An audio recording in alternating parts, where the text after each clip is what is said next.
Entering the Ring is the podcast you don't want to miss. Lucha House Show Podcast. What is up, everybody? Welcome to another episode of our favorite and your favorite wrestling podcast, Lucha House Show Podcast. I'm Mars, the voice of violence, as always, joined here at ringside by my colleagues, the dreadlocked and now beardless demon, Rowdy Rod, and he's armless and he's angry, Renzo Sin Brazos. In a week where Triple H asked Lyon France, "Are you ready?" and Lyon France answered with a resounding, "We miss you." We also talk about the Kabuki Warriors being caught in the eye of the storm. Cody had his first real challenge as a champion, and the Bloodline had another injection from Tonga, which left at least one of the three of us angrier than usual. No prizes for guessing who. We'll also talk a whole bunch of AEW stuff. Why is Jericho getting booed again? And we also talk releases in WWE and talk a bit about the local product and our friend of the podcast, Mad Max Ramirez. So, Rod, why don't you flick that switch and get this shit show on the road? That's it, man. Great intro. Love it. Fucking love your intros, man. They're awesome. Yeah, we got a lot to talk about it, but we got to start with Backlash, man. Lyon fans just absolutely brought the house down nonstop from he's starting at SmackDown. People starting to get the feel of it, but on the moment the first match started, it was just going off, singing Randy Orton. So I think Randy Orton got taken back big time. Insane. He never thought he would hear the fans singing his song, and they were singing it so loud. He was just completely taken back, which was great. The Bloodline getting booed like no tomorrow. It was just, they were on fire, man. I just absolutely loved the pay-per-view. Like, I do not regret waking up at 3:00 in the morning to watch it. Because if I would have just go in social media and see what happened, I would have been like, what? And then watch it. And I'm like, bro, I would have loved to watch like live to see the reactions. And I'm happy I did, because it was absolutely insane. I loved it, man. What do you guys thought about? Yeah, it was good, man. Look, the crowd was crazy. The crowd was absolutely crazy. Relax. Yeah. I think the AJ Styles, his reaction was incredible. He cried. Yeah, it was and the way the camera was just like bouncing, because shaking. It was just nuts. And you could tell he was like, wow, he was kind of caught off guard as well. And everyone was, right? The crowd in France was just absolutely crazy. I thought it was a good pay-per-view, all except one match, which was a total disaster, but we'll talk about that later. But no, it was interesting. The Bloodline, got a new member, which we'll talk about a little bit later as well. But no, I thought it was entertaining. It wasn't long, which was good. I think that's what made it, entertaining in itself, that it was just like really quick on the go, like 5 matches, right? So it was entertaining. Yeah, absolutely agree with all that. And in terms of the crowd, I mean, they were red hot, like you said, from like SmackDown all the way to the end of Raw on Monday, and all through the pay-per-view. But if you stop and think about it, it shouldn't surprise us, because that crowd, that's a football crowd. Yeah. Those chants, like that singing, that's what happens during a football game. So, I mean, and it was fantastic. And I think AJ Styles was surprised, because technically AJ's supposed to be a heel. Yeah. But AJ is not working as a heel. Everyone loves AJ, man. Like, he's just such a good worker. And sure, we can accept that his character at the moment is turning heel, but man, everybody loves him, man. What's not to love him? You know what? He's in the best condition that I've seen him in throughout his whole career. Yeah. And then I also love the entrance to Jey Uso. That was crazy too. That was the best entrance of the night. Yeah. I don't know if you guys saw, like, in the NBA, the Cleveland Cavs did it. They did it, yeah. They tried they did it. Yeah. So no, that was awesome. And look, I was happy with all the matches. I know the match you're talking about, Renzo. I assume it's the women's tag team championship. That had its issues, but I think overall that they still carried it off, and it was a good match. And I really liked the AJ Styles and Cody Rhodes match. And then there is another thing I want to talk about. Well, we can leave it to the end, because I want you guys to explain something to me which I don't get, but maybe I don't get it just because. Yeah. But yeah, man, Backlash, great pay-per-view. And Tungaloa, that's his name, isn't it? The new Yeah. member of the Tungaloa. bloodline. Tungaloa. Yeah. So I'm sure you guys will have a bit to say about that, especially you, Renzo. Yeah, no, but overall, it was a great pay-per-view. Like you said, short and sweet, 2 hours and 45 minutes or something like that, which, it's good for a pay-per-view. I remember Elimination Chamber here, there was like 5 matches. Yeah, right. Is it my idea or there were matches that were meant to happen, never happened? Because as far as I remember, we meant to have one of the tag team titles being challenged there, which was the Down Under guys were meant to defend the title at Backlash. So it was the US title. Logan Paul was meant to stop. Wasn't I don't know about if that was a Backlash. because I know they were they're building it up, and I'm pretty sure that was meant to be there. So it's insane. He was meant to be in Backlash. Or I'm just wrong, or the way they I building think you might it be up. wrong. I'm not saying you're wrong, but you're wrong. Yeah, I love that bit. I'm just saying because the way they were building up, I thought they were in the Backlash. To be honest, we did not prepare for Backlash. We completely forgot about it. So we weren't aware of the matches. But anyways, 5 matches was all right. By far, Jay Uso entry was the one that just absolutely blew everyone's mind because they did not stop. Even though when Jay Uso was in the ring, they did not stop. They just absolutely loved it, Jey Uso. So that was good. But let's go with the Bloodline. The first match was just the Bloodline against Randy Orton and Kevin Owens, the RKO. Man, I love how this just went from 0 to 100 in no time.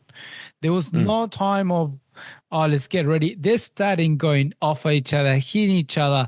Refs got inside, security got inside, until Nick Aldis got to say, you know what? You guys want to beat each other up? I'm sick of this shit. This becomes a street fight. And the whole crowd went, what? Just suddenly went nuts. And they didn't leave it to have to just everyone left. That's it.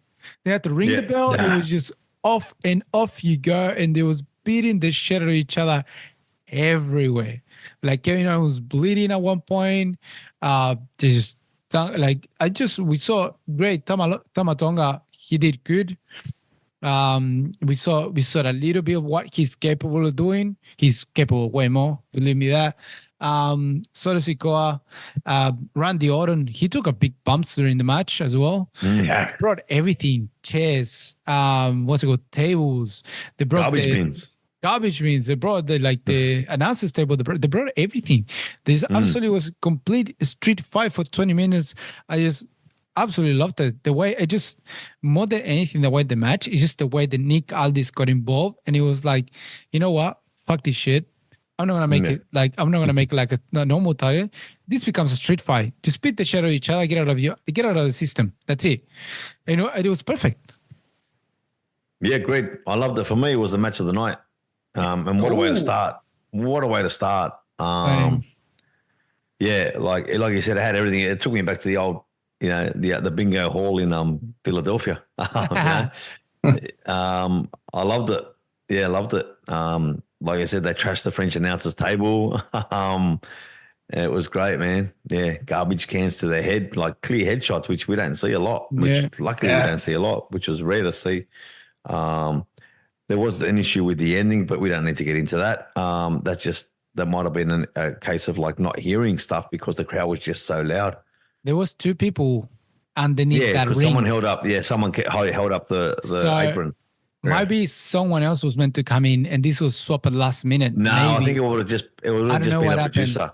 It would have just been a producer that was checking the monitors and had contact with the Gorilla to tell them when to jump in. It could be as well. That's all that was. Yeah, fair enough. But we didn't know until someone put up the video of what happened looking from the other side. Actually, when I was watching, you could see someone holding up the apron.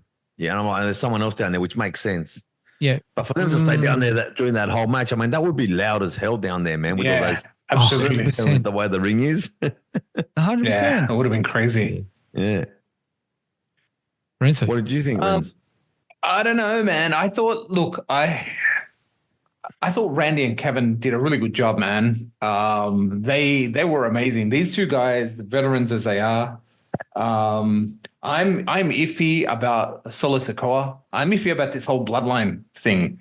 That's the angle. That's what you want. That's what they want you to be. 100% is the angle. Yeah, I'm just like super like, oh, these guys. I don't know. I don't necessarily think it's the the way they're represented. I think it's the in-ring work that is. It's just for me. It's just like, oh, I don't know, man. Like I just don't know. What are you talking about?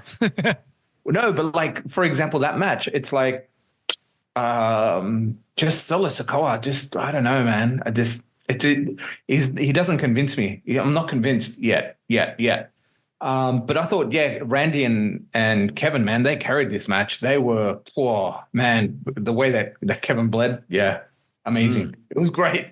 It was great. And those shots, man, they took some really, really hardcore shots, more so than the Bloodline themselves. But no, entertaining, absolutely. Yeah, look, I think I'll repeat myself again. I think I'm doing every episode, but it is gonna take time. That's the bloodline. This is a new chapter. It's gonna take time. It's gonna take, and like Master said, and I said it before, that's the angle. The angle is that it's not that they're trying to be the new bloodline, but it's also not a bloodline because that's becoming a related bloodline. It's not the actual bloodline coming in. We're talking about relatives like the Pacific Islanders, people there is family to them, but it's not blood related, you know. So we're starting to go to a different tangent. But that's the case with the original bloodline too, because the Rock's family and Roman Reigns and the Usos family, they're not blood related. They made a blood oath back in the day. Like, they made an agreement, and that's what brought them together as family. So in that sense, true. In that sense, it's kind of the same, but this kind of more distance more than anything else. Well, yeah, kind of. But Haku was always around. Like, I think it was Sam Roberts. He broke it down really well in his podcast. And like, if you remember, Haku was also known as King Tonga for a while. Yeah, and he had a tag team partner called the Tonga Kid, who's actually Samoan and who's actually part of the like I think is related to Umaga somehow. So they're all there. They're all there, yeah, I'm saying, but it's still like it's kind of this new bloodline trying to get used to it. And of course, it's gonna take time to get used to it because now we don't see what's happening with Jimmy Uso. Jay got kind of introduced to them because we saw him before his match. Yeah, we got passed to him, which I'm loving a lot. To be honest, I'm gonna say this: I'm loving the fact that the camera is kind of doing these transitions to finish a match, get in the beginning, and then following the rest until they get into the ring. I think it's one of the best. They did it with CM Punk on and it was fucking awesome because we saw Drew talking to what's called Scrappy Daddy, talking to him. He left. CM Punk gets in. CM Punk is like, I just keep my music. He goes through everything. He gets to the crowd. It was just like, it's so cool. You see Gorilla, you see everything. It's great.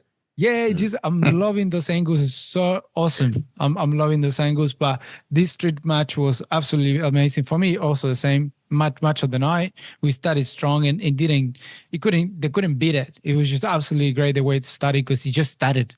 It wasn't. Didn't even have time to introduction. It was just get onto it and just get smashing each other.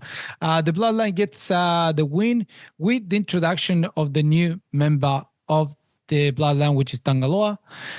So we were talking about, so now it's 3 of them in the ring. Yeah, there was issues we were just talking about the kind of botch. He almost missed his entry. The ref kind of helped it out and pushed himself to the side. But the way the crowd was giving there, probably you're gonna miss the call at some point because it's just absolutely out. You don't know what's happening. Even if you got monitors next to you, it still gets a bit, because you can't even hit the head on the, I'm pretty sure you can't even hear the just count 1, 2 and getting out. So that's just unlucky. But from the camera angle, you couldn't tell. No. They couldn't tell from the camera angle. This was just some idiot. They just took the video from behind, just fucked it up for everyone else. It was easy enough to put it up. Yeah, it's like there's some wrestling fans that have this constant need to show, these botches, and I hate that term botch because it's just it's stuff that happens, mate. Yeah, exactly. Why do you have to? It's akin to like people saying, "Oh, wrestling is fake." Well, shut the fuck up. Yeah, exactly. So look, at the end, like great introduction. He gets in, he gets involved. gets Bloodline the win. Paul Heyman's, and I heard someone saying, I think we said it many times too. You can't tell the story of the Bloodline by just looking at Paul Heyman's face. Yep. Paul Heyman's face tells you everything. The way he looked at Jay, like Jay, he was like, I need help here, man. This is out of control. And not just that, just looking at him like, just don't even try. This is not the same. Like it's just, and even Paul Heyman said it, like this is not the same. And that's the other thing we got. And sorry to keep going with the Bloodline, but we got the fact that Paul Heyman said that he hasn't talked to Roman Reigns since WrestleMania. Yes, very important. Which it was kind of taken back by Adam Pearce because, like, for Nick Aldis, because he was like, "What are you talking about? You told me you spoke to, like, you telling me now you have no spoke to him. So all these shots is who's taking it? What's happening here?" So we got the first hint of that. Roman Reigns has no idea what's happening, clearly. So the ones being calling the shots, even though that Solo Sikoa is saying Roman Reigns, it might not be Roman Reigns. It might be someone else, or might be just Solo Sikoa taking over. What are your thoughts on that? That interaction is crucial on what's happening right now. They're pointing at each other. Come on, go and take it. Yeah, no. Look, I took it to mean like what you said, but I also took it to mean like Jay, like this is out of control. I can't do this. I don't want to be here. This isn't my bloodline. I'm not their wise man. I need your help. Could be. Yeah, I took it the same. I took it exactly the same as it's getting out of control. Now with the wild Samoan sons, Haku's sons, Tamatonga and Tangaloa in it. So it's growing, and there's more to come. There's so many rumors of more coming. Yeah, Fatu's already signed in, so we know that Fatu is coming in, and apparently, and that's what I was reading about. WWE is holding back Fatu just because of the fact that they are scared that once Fatu comes in, he becomes more of an authority than what Solo Sikoa is at the moment. He will be more believable. He will be more believable as a tribal chief kind of stuff. Which, if you've seen, Fatu, he like eats fucking Solo Sikoa for breakfast. Like that's how powerful it is. But that would help Solo Sikoa in the current character because he's not a tribal chief. He thinks he is because he was told he's going to be the next in line. But he was told that more to put shit on Jimmy than the fact that it was true. So, but he's taken that on board, and so I think that would help the storyline because he doesn't look like a tribal chief. He doesn't act like a tribal chief. He's being a thug. This actually, I thought for a moment when I saw Backlash, this takes me back to like the NWO a bit, where they're just going to come and like wreak havoc. And I hope it doesn't go the way of the NWO. I hope they don't start getting Pacific Islanders from everywhere to just come and join the bloodline. Oh, it's happening. It's happening. But that's the way it's looking at. That's what I'm saying. This is becoming more of he's not going to be. He's not a tribal chief. He's not, and he never will be. But he thinks in his mind he is, and he thinks the only way, like we talked about last week, it's not about acknowledging him. It's about respecting him, and he's trying to beat that respect out of everybody. Yeah, like ruled by fear, if I can use that terminology. So there's one more Samoan that they're thinking of signing. So I've read this week that there's a Samoan in AEW called Toa Leona, who's part of the Mogul Swerve's ex-Mogul embassy, and who was trained by Rikishi. And they're waiting for his contract to expire at the end of the year as well. So there's another one. Well, we got to remember all this is being written by Roman Reigns with Paul Heyman, with, of course, Triple H in between and The Rock. So it all depends on what they're looking into getting into. So the clearly storyline is going that way. Roman Reigns, gotta give it to him. He's fucking doing a great job. I don't think he's producing this. No, he's reading it. He's writing the story. He's not producing it. Yeah. He's writing it. But it's been since bloodline story started it, it's been Paul Heyman and Roman Reigns. That's been known from the beginning. They're the ones that have been pulling the strings and and now The Rock gets involved as well. Of course, you get The Rock involvement on this. You get more of a story because they're doing a great job, especially with Paul Heyman involved. This is going so many ways. But we'll see. This is getting interesting. It's getting good. Like you said, it's becoming like a true bloodline to get in respect by blood, by fee. Where I heard that before? Somewhere. So we'll see what's happening. But I'm liking it. I'm really liking this the way he's going, because I'm starting to understand what's the role of him and what they're trying to do. The angle's working great, because also is keeping the story of Randy Orton and KO trying to destroy the bloodline alive because they haven't been able to do it. That's been KO. That's what KO has been trying to do forever. He just wants to destroy the bloodline. He has enough. And he had it. He was almost there. And then rebrand, more people coming in. So, and now Randy Orton has had his trouble with the bloodline, especially with Roman Reigns. So he hasn't been able to get his hands on Roman Reigns yet. But he has been able to get his hands on everyone else. And we got Jey Uso. We don't know what's happening with Jey Uso. He wants Jimmy on with him. But we won't know anything until Roman Reigns back swing, and Roman Reigns comes back in October.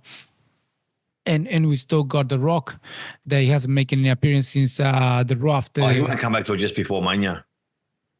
With the moment is happening at the moment, maybe come back. He doesn't need to come and wrestle. He's about to start filming an MMA movie. He's training MMA now. I know. I've seen that, but still, he still can do appearances. He doesn't need to be. He doesn't need to wrestle. He just need to appear and just keep the story alive. Keep the story with Cody Rhodes alive. That's it. That's all he needs to do. Cody kept that alive already. Did you see the press conference after Backlash? Yeah. So we keeping it there. It's happening. So that's a good thing. But enough of the bloodline. Fuck, we spent a lot of time on that. Let's go to the women's WWE Women's Championship, which was the first time I was pretty much Bailey defending the title with a triple threat match between Naomi, Tiffany Stratton, and Bailey. What do you guys thought about this one? Man, wow. Tiffany Stratton just keeps getting bigger, better. And the crowd just goes absolutely crazy. They've got to push this. Yeah, it's crazy. They've got to push her to the moon, man. They got to take this opportunity to push her, because the crowd is really behind her. Everyone's like super behind her, and she's on a roll. She's absolutely on a roll. Yeah, man. I'm every time I see her, I'm just impressed. And she wasn't in NXT for very long, and she's picked up wrestling super, super quick. So, she's got a really good future. Well, I don't know if you remember, but that's what I asked her about when I interviewed her before Elimination Chamber. And I just, as a sidebar, she's a really lovely person too, like really down to earth, really approachable, really, really nice person. But, man, she's gone above and beyond, like, in a really short amount of time. And others have said it, and I agree with them. I think she's going to win Money in the Bank this year. I firmly believe that. If she doesn't win Queen of the Ring, don't give it that, please. Yeah, I prefer her to win Money in the Bank. Yeah, same. But yeah, that was a great match. All three of them did really, really well. I really, really liked that match. And of course, Bailey was never going to drop the title, and nor should she.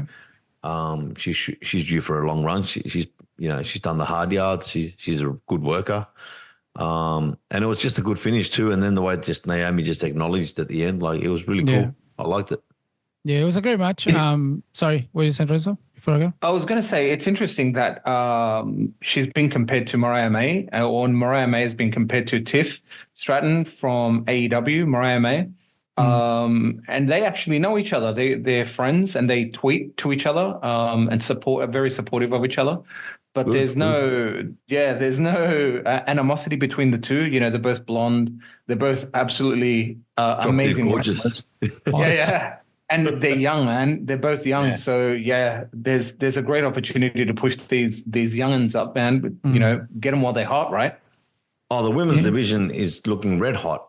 It's looking great. They're doing really good, and it's just this little addition. And we still got the Queen Charlotte to come back, which that's gonna bring a little bit more spark into this. And Liv's on fire. Liv is on fire. Alexa Bliss hasn't come back yet. We got replay, so we still got a few fucking good wrestlers to come in and bring back some fire to this. It's looking good. Tiffy time is going nuts. I don't think he's gonna win the Money in the Bank though. I wouldn't give it to her that soon. She's been on the pay-per-views, which is great. She was in Elimination Chamber. She did great in Elimination Chamber. She was in this triple threat match for the title. She didn't win it, but it was a triple threat match, so anything can go. They just gotta keep pushing it, but just don't give the Money in the Bank. It's too much pressure.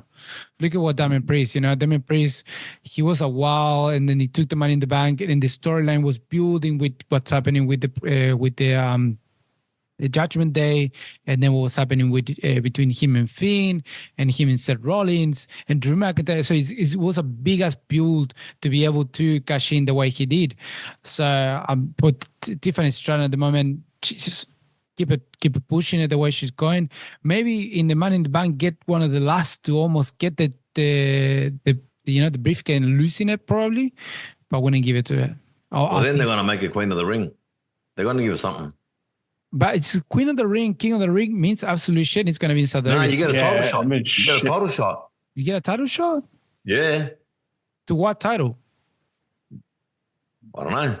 Yeah, look, if you get King or Queen of the Ring and you get a title to the major, to like one of the two big ones, it'll be stupid to have a Royal Rumble. But that's all there is in women's.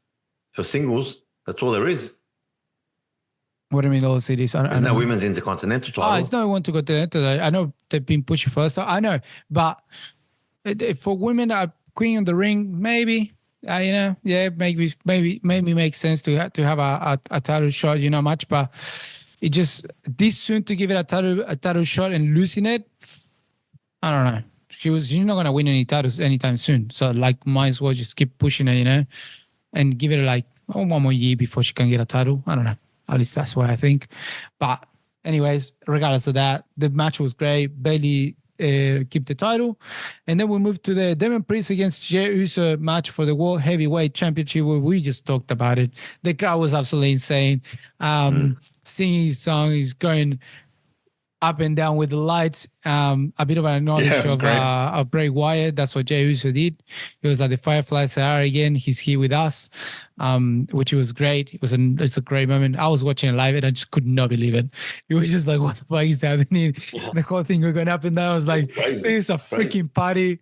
And then we got Pat Murphy was just absolutely going nuts as well. He was like, yeah, he's just loving it. He was just absolutely great. The best thing of the match, it was the entrance. That's by far. The ending I like the ending too. Yeah, ending was good. I think it's keeps showing the cracks into the Judgment Day. Damian Priest is gonna break up out of the Judgment Day, or something's gonna happen, because we know still Liv Morgan is getting something in there as well. So, but you guys thought about this match? Man, I thought it was great. I thought it was a nice, quick match for a championship match. It didn't really last as long as I thought it would last. I thought it was going to last longer, compared to Cody and AJ, right? That lasted, almost double. But no, man, Damian Priest, showing his wares as a champion. But definitely the cracks are starting to fall on Judgment Day.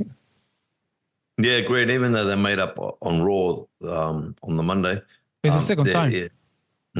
It's a good. Damian Priest was quite clearly angry, but you know what? If they weren't there, he would have lost. So there's arguments both ways. No, they made up again. I think it's just the clear cracks. I said it before. I think we're gonna have Finn Balor going against Damian Priest for that title. And then there's Liv saying she's gonna take everything that Rhea loves. And it's not. She's taking Dom, but the other day she appeared. Like I sent you guys on the chat that photo. She had a Judgment Day bandana on her front pocket and on those leather hot pants that she wears. And So I think she's gonna be the ultimate cause of the Judgment Day breaking up. Yeah, definitely. And it's gonna make it into a Rhea Ripley against Liv Morgan match, non-title Hopefully match. at WrestleMania. Hopefully at WrestleMania, but I don't think it will be a title match. We don't It's know. got to be. It's gotta be, but Liv will have the title, and Rhea will take it back off at WrestleMania. That would be nice. That would be cool too. I didn't think about it, but pretty good. But no, great in match. Las Vegas. In Las Vegas. Yeah. Oh, we got to talk about that. Then we have, we got time? Yeah, we got time. We talk about this one, and then we go to Cody Rhodes when he come back. Bianca Belair and Jade Cargill against the Kabuki Warriors, Asuka and Kairi Sane. What's the name of that tag team? Kabuki Warriors. I'm reading. All right. I'm reading it for exactly the same reason we spoke last time off air that we can't put in. WWE Women's Tag Team Championship. Look, I knew Bianca Belair and Jade Cargill were going to win it. That was clear as day. Yeah. They were going to look awesome. They look amazing. People loved Jade Cargill when they went in. Amazing entrance. What I did not like about the match, it was they tried too much, too many combinations, too many. Like it was like instead of like they had at the end also, we tried to both of them like do drops at the same time, coordinate like shots. I think that's what it didn't like about the match, because we know they're strong. They're trying to make it a really strong black women tag team, like just they're absolutely powerful, destroy bulldozers. They will go against everyone, destroy them. They try too much. They tried too much in the match, and I think it made Jade Cargill look like a little bit amateur, even though she looked really well matching. They made it look a little bit more like she didn't know what she was doing. Because the Kabuki Warriors, man, they look great. Match. They're fantastic. They carry the match so well, man. Yeah. But yeah, I think in the side of Bianca Belair and Jade Cargill, that's the only problem I had with the match. I hope it doesn't repeat that. I hope they keep working like a proper tag team, showing the power, but just keep doing tag team stuff, not just power, show you power without doing tag team stuff, Yeah. Yeah, I don't disagree with that. And I'll jump in before Renzo unleashes his vapor trail of anger. I agree with you. I think during some parts of the match, it lacked a bit of flow, but ultimately it was a good match. Yeah.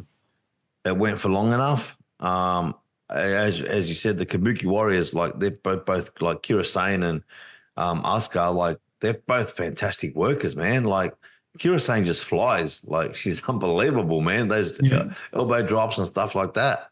And Jade just is a powerhouse, and so is Bianca. So I think their matches. I kind of disagree with you on one thing. I don't think they need to show all the tag team stuff, like our proper tag team, like all the the coordination stuff. They need to have short, sharp matches that involve just powerhouse moves, man. Like just beat the fuck out of teams and just done next. I don't mean to quote Goldberg, but yeah. But if you're gonna do that, don't do that many combinations or try coordinating. That's shit. what I mean. You know what I mean? What I mean. Don't just stay clear of that shit. They even did a 1D. Exactly. They did a 1D, didn't they? Or no? Was that Bailey? Yeah. Was that in Bailey's match? I think it was Bailey's match. Anyway, I'm old. I forget shit. Fair enough. Now, look, I thought the Kabuki Warriors were good, but who do you blame? Do you blame Jade? Do you blame... Because you could tell that the ref was trying to call some of the spots, and Jade looked absolutely lost, like a deer in headlights in some of it. Why do you have to blame someone? Why do you have to blame someone? No. But that's the thing. It's just like they made her look weak. They just made her in those moments. They made Jade look weak, and that's the bad thing that I didn't like about this match. Look, good on her. She won. We knew she was going to win, but in the way that she won, I hope, like Rod said, this is the last time that this happens, because she looked like a deer in headlights. There were moments she just looked completely lost. So I just hope for her sake that this isn't like the beginning of the end. No way. No, because she's in the best organization, man. They'll mold her, man. Hopefully, Fuck man. other- like, Hopefully, let's be fair. WWE have fucked other people up, so we can't really say it's the best organization when they fucked other people up when they have the chance to. So Yeah. I love the organization, but they've done wrong with other people, so they're able to do that 100%. But yeah, definitely what I still think was they're the said. best wrestling organization in the world, and like, why would you want to wrestle for anybody else? Well, we've seen wrestlers are leaving because things are not going their way. They're not giving the spot, they're not giving the time, they're not giving the. We've seen it. Like, it's just you can't cater to everyone. No, I agree with that. You got the Olympic medalists there and they let him go. We got to talk about Yeah, releases. but did you, man? I mean, there's only so many German suplexes you can do during a match. You know what I mean? Yeah, no, but here, like, but then you got a perfect example. You got an Olympic medalist. You did this whole fucking thing in WrestleMania, showing big. They paid him massive money. Exactly. So you are building him up. You paying him the money. You are shaping him for your organization, and you end up doing nothing with it. So because have you ever heard of the expression "you can't polish a turd"? Like, you can try as hard as you can. I'm not saying that's what he is. He's not. He's obviously a very accomplished wrestler. But maybe pro wrestling wasn't his thing. Maybe he wanted it to be his thing, but it's not for everyone.